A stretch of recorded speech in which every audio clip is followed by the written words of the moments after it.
Јавните реакции на поранешни високи функционери на СДСМ против актуелното раководство според председателот на партијата Венко Филипче се организирани и финансирани од ВМРО ДПМНЕ и доаѓаат во време кога новиот тим почна со објавување на така наречените бомби 2.0 за разоткривање на коруптивни случаи на актуелната власт.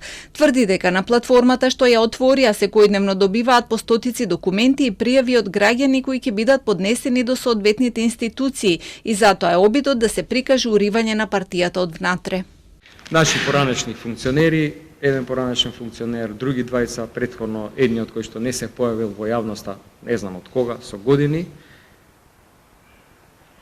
Некои луѓе кои што не се веќе во партијата, туку заминале во предавничката знам, и сега најнаш во овој момент излегуваат и се активираат и се гласни на јавните мрежи.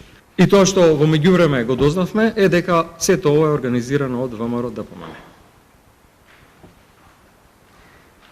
И дека целиот проект го води ВМРО ДПМНЕ, тие се налогодавачи, финансиери.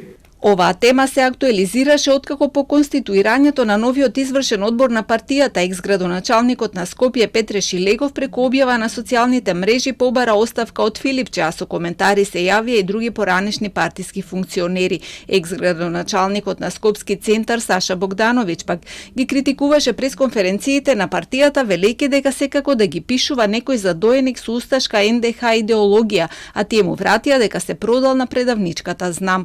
На денешната средба со новинарите Филипче рече и дека на некои членови им пречи тоа што млади лица ги преземаат раководните функции. На прашањето дали контактира со избеганите лица од СДСМ обвинети за криминал, одговори дека нема никаков контакт со Васко Ковачевски, директорот на Електрани, кој е во бегство и се бара со меѓународна потерница откако беше осомничен, а потоа и обвинет во случајот Адитив.